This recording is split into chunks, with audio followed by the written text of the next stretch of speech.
Dear students, welcome in Dravid biology classes. Dravid biology class में आपका स्वागत है।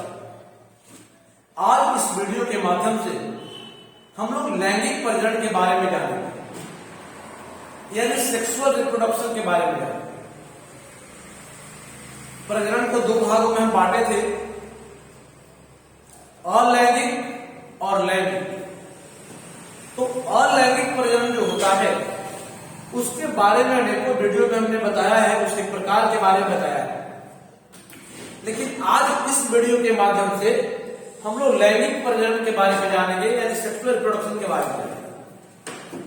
सबसे पहले जानेंगे कि लैंगिक प्रजनन जो होता है वो आमतौर पर दो विपरीत लैंगिक अंग वाले प्राणी भाग लेते हैं। यानी लैंगिक प्रजनन करने में दो विपरीत लैंगिक अंग वाले भाग लेते हैं, यानी कहने का मतलब एक मेल तो दूसरा फीमेल, एक फीमेल तो दूसरा मेल, यानी नर और मादा दो प्राणी भाग लेते हैं। और क्या होता है, दो प्राणी भाग लेते हैं। बस दो प्राणी भाग लेने से, दो प्राणियों को एक जगह होने से लैंगिक प्रजनन नहीं हो जाता।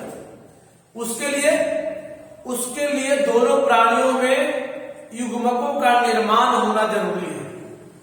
जैसे जंतु है तो अंडाणु और शुक्राणु, स्पर्म एंड ओवम। पेड़ पौधा है तो परागकण और महाबीजाणु।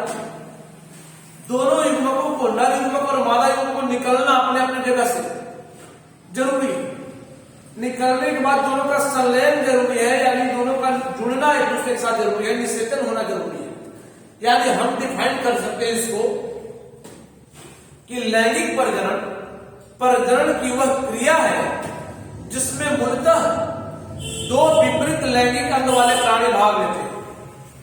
लैंगिक प्रजनन की वह क्रिया है जिसमें दो विपरीत लैंगिक अंग वाले भाग लेते हैं, और इसमें प्रजनन की इस विधि में युग्मकों का निर्माण, युग्मकों का निष्कासन और युग्मकों का संलयन भी होता है। ये हुई लैंगिक प्रजनन। हम लोग भी लैंगिक प्रजनन के द्वारा उत्पन्न हुए और अपने संतान को भी लैंगिक प्रजनन के द्वारा ही उत्पन्न करेंगे। हम लोग का जन्म दो पेरेंट, मदर एंड फादर से उत्पन्न हुए हम लोग। आगे बढ़ते हैं। अब लैंगिक प्रजनन क्या है? लैंगिक प्रजनन एक क्रिया है, लेकिन इस क्रिया में लैंगिक प्रजनन नामक जो क्रिया है ये बड़ा सा क्रिया है। क्रिया ही है, कार्य है, फंक्शन है, लेकिन एक बड़ा कार्य, और इसमें अनेकों छोटी छोटी क्रियाएं संपन्न होती है। लैंगिक प्रजनन की क्रियाओं को संपन्न करने के लिए अनेकों छोटी छोटी क्रियाओं को संपन्न करना, जैसे शादी करना क्या है? कार्य। शादी करना एक कार्य है, लेकिन उसको संपन्न करने के लिए एक बड़ा कार्य है शादी। उसको संपन्न करने के लिए अनेकों छोटी छोटी क्रियाओं को संपन्न करना पड़ता है, जैसे अगुवाई करना, रिंग अरेंजमेंट, तिलक जाना, बारात आना। इन सारे जो काम है वो सभी अगर हो जाए तो हम कहते हैं कि शादी हो गई। उसी तरह से लैंगिक प्रजनन भी एक कार्य है, लेकिन उसके अंदर अनेकों छोटी छोटी क्रियाएं संपन्न होती है। और वो छोटी छोटी क्रियाएं क्या है? लिखा हुआ है यहाँ पर, लैंगिक प्रजनन के दौरान अनेकों कार्य संपन्न होते हैं। क्या क्या? पहले यौनारंभ प्यूबर्टी स्टेज। सबसे पहले लैंगिक प्रजनन में भाग लेने वाले जो प्राणी होते हैं वो सयान होते हैं, मैच्योर होते हैं, परिपक्व होते हैं, प्रजनन करने लायक होते हैं। एक बार फिर से, लैंगिक प्रजनन में अनेकों कार्य संपन्न होते हैं। पहला कार्य क्या है? यौनारंभ, यानी जो प्राणी प्रजनन करने जा रहा है वो प्राणी क्या होगा? पहले अपने आप को सयान करेगा, अपने आप को सयान करता है, यानी वो प्राणी प्रजनन करने लायक होते हैं। ठीक है। उसके बाद युग्मकों का निर्माण, अंडाणु शुक्राणु दोनों में बनेंगे। मेल जो होंगे उनमें मेल गैमेट, फीमेल जो होंगे फीमेल गैमेट। युग्मकों का निष्कासन, अपने अपने जगह से दोनों अपने अपने समय से निकलेंगे। अंडाणु शुक्राणु, परागकण, महाबीजाणु। युग्मकों का संलयन, दोनों जुड़ेंगे, निषेचन से कहते हैं, फर्टिलाइजेशन से कहते हैं। उसके बाद युग्मक निर्माण, जब अंडाणु शुक्राणु या नर युग्मक और मादा युग्मक आपस में जुड़ जाते हैं, परागकण महाबीजाणु में आपस में जुड़ जाते हैं, तो युग्मक बनते हैं। एक डिप्लॉयड सेल बनते हैं, द्विगुणित कोशिका बनते हैं। उसके बाद भ्रूण का निर्माण, एम्ब्रियोजेनेसिस, उसके बाद प्रसव, बच्चे को जन्म देना, प्रसव कराता है। उसके बाद स्तनपान क्या है? कुछ प्राणियों द्वारा अपनाया जाता है जो बच्चे को जन्म देने के बाद उसे अपने स्तन से दूध पिलाते हैं। समझते हैं? अब पहला कार्य है यौनारंभ, यानी प्रजनन करने से पहले कोई भी प्राणी को सयान होना पड़ता है, प्रजनन करने लायक होना पड़ता है। ठीक है, तो कहता है यह लैंगिक प्रजनन के दौरान संपन्न होने वाली आने वाली वह अवस्था है जिसमें प्राणियों के लैंगिक अंग कार्य करना प्रारंभ कर देता है। इस अवस्था में लैंगिक अंग कार्य करना प्रारंभ करता है, यानी उसकी शुरुआत होती है, प्रारंभिक स्टेज है।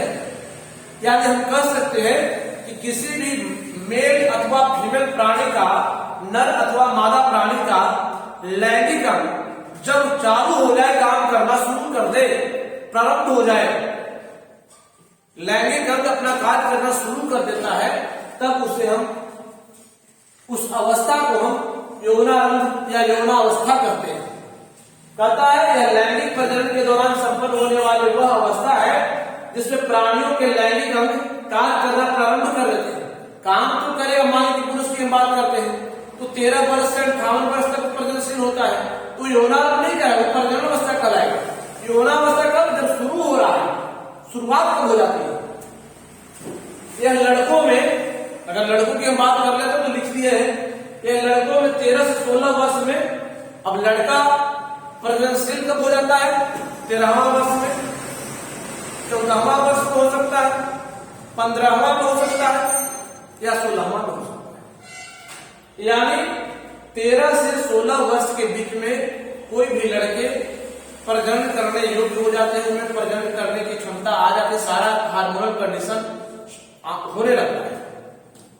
अगर लड़कियों की बात कर ले तो वही लड़कियों में 10 से 14 वर्ष में आता है, यानी लड़कियों में यौनारंभ, यानी उसका प्रजनन अंग जितने भी है, लैंगिक अंग जितने भी, सेक्स ऑर्गन जितने भी है, वो कार्य करना शुरू कब कर देता है?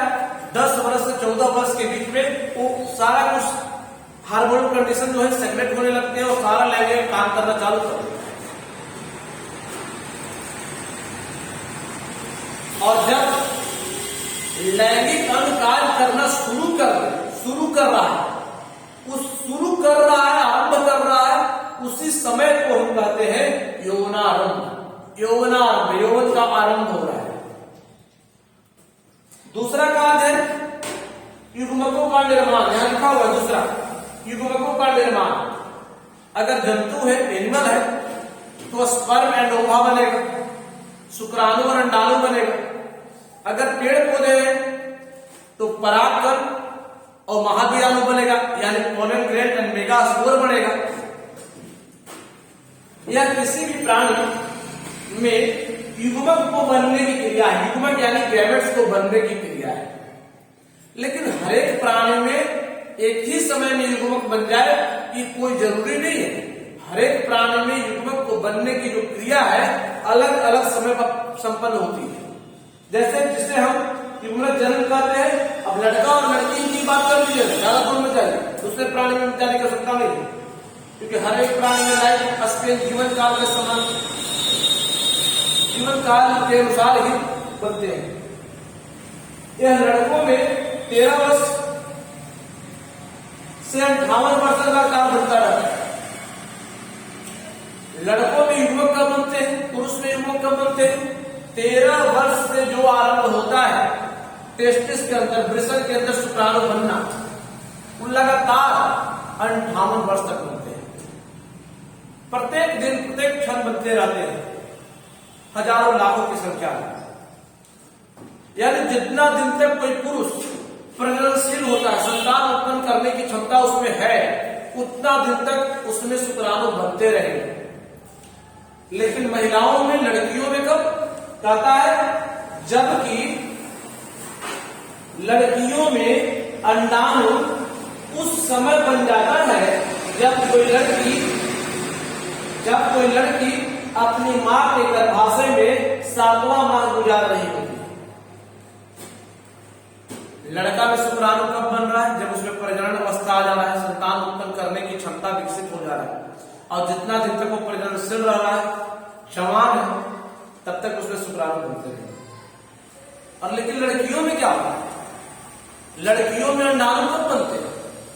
तो लड़कियों में अंडाणु उस समय बन जाता है जब लड़की जन्म भी नहीं ली है, बल्कि अपनी मां के गर्भाशय में 7वां माह गुजार रही है। उसी समय हजारों की संख्या में लड़कियों के दोनों अंडाशय में अंडाणु बन जाते हैं। सोचिए दोनों में क्या डिफरेंस है। लड़कों में प्रजनन अवस्था आने के बाद शुक्राणु बन रहे हैं, जबकि लड़कियों में जब कोई लड़की अपनी मां के गर्भाशय में है, उसी समय उसके दोनों अंडाशय में हजारों की संख्या में अंडाणु बन जाते हैं। जब कब? जब 7वां माह अपनी मां के गर्भाशय में 7वां माह गुजार रही होती है, उस समय। सोचा जा सकता है दोनों में कितना डिफरेंस है। डियर स्टूडेंट्स, अगर मेरे वीडियो और हमारे पढ़ाने का तौर तरीका आपको पसंद आता है, आप और भी वीडियो चाहते हैं, क्योंकि 12th class second year biology का हर एक क्वेश्चन द्रविड़ बायोलॉजी क्लासेस नामक चैनल पर अपलोड हो रहा है। अगर द्रविड़ बायोलॉजी क्लासेस का कुछ और भी वीडियो या सभी वीडियो आप देखना चाहते हैं, तो आप इस चैनल को सब्सक्राइब करें, बेल आइकन को भी दबाएं, ताकि द्रविड़ बायोलॉजी क्लासेस में डाला गया हर एक वीडियो सबसे पहले आप तक पहुंचे। याद रखिए, सेकेंड ईयर बायोलॉजी का